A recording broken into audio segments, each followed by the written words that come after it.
Hi guys, welcome back to AG Farms. இன்னைக்கான வீடியோல எதை பத்தி பார்க்க போறேன். நான் நிறைய பேர் கேட்டிருந்தீங்க முட்டையை எப்படி ஃப்ரிட்ஜில் வைக்கிறதுன்ட்டு அதுக்கோசம் தான் இந்த வீடியோ மேக் பண்ணியிருக்கேன். சரி வாங்க எப்படி முட்டையை எப்படி எடுத்து ஃப்ரிட்ஜில் வைக்கலான்னு பார்க்கலாம். இங்கே என்னோட முட்டை வைக்கிறேன். இது அந்த முட்டை வைக்கிற கூண்டு. இப்போதைக்கு இல்லை, காலையில் கோழியில் முட்டை விட்டுருச்சு. நம்ம முட்டையில் எடுத்துகிட்டு போய் எப்படி ஃப்ரிட்ஜில் வச்சுட்டோன்னு பார்க்க போகிறோம். சரி வாங்க போய் அது எங்கே வச்சுருக்கோன்னு பார்க்கலாம். அதுபடி நம்ம சேனலை சப்ஸ்கிரைப் பண்ணாமல் இருந்தால் சப்ஸ்கிரைப் பண்ணிடுங்க. பக்கத்துக்கு பெல் ஐக்கானே கிளிக் பண்ணிட்டீங்கன்னா எங்களுக்கு ஒரு சீக்கிரம் உங்களுக்கு நோட்டிஃபிகேஷன் வந்துடும். சரி வாங்க அப்படியே போய் பார்க்கலாம். ஸோ காய்ஸ் இப்போ பார்த்தீங்கன்னா என்னோட முட்டையை ஃபுல்லாக இங்கே தான் வச்சுருக்கிறேன். இப்போ விட்ட ரீசெண்டாக ஒரு 10 நாளைக்குள்ளே இல்லை 8 நாளைக்குள்ளே விட்ட முட்டைகள் தான் இங்கே இருக்குது.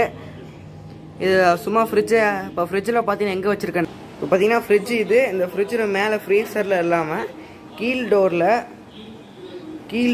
எடுத்த உடனே மேலே இந்த இடத்துல வச்சுருக்கிறேன்.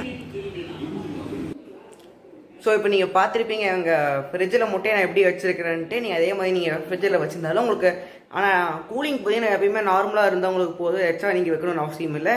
எச்சா வச்ச முட்டை ரொம்ப ஃப்ரீஸாக எந்த மாதிரி பொறிக்காமல் போகிற வாய்ப்புகள் இருக்குது. அதனால் நீங்கள் கம்மியாகவே வைங்க ஃப்ரீஸ் டெம்பரேச்சரை. நான் எப்பயுமே அப்படி தான் வைப்பேன். வெயில் காலத்தை பொறுத்த வரைக்கும் நம்ம இப்போ ஃப்ரிட்ஜு போட்டிருந்தா நாங்கள் இப்படி வைப்போம். மற்றபடி நாங்கள் ஃப்ரிட்ஜு போடலைன்னா நான் பானையில் வச்சு வைப்பேன். பானையில் வச்சு வைக்கிறது எப்படின்னு நான் உங்களுக்கு சொல்கிறேன் அடுத்த வீடியோவில். பாய், அவ்வளோதான். வணக்கம், சப்ஸ்கிரைப் பண்ணிடுங்க.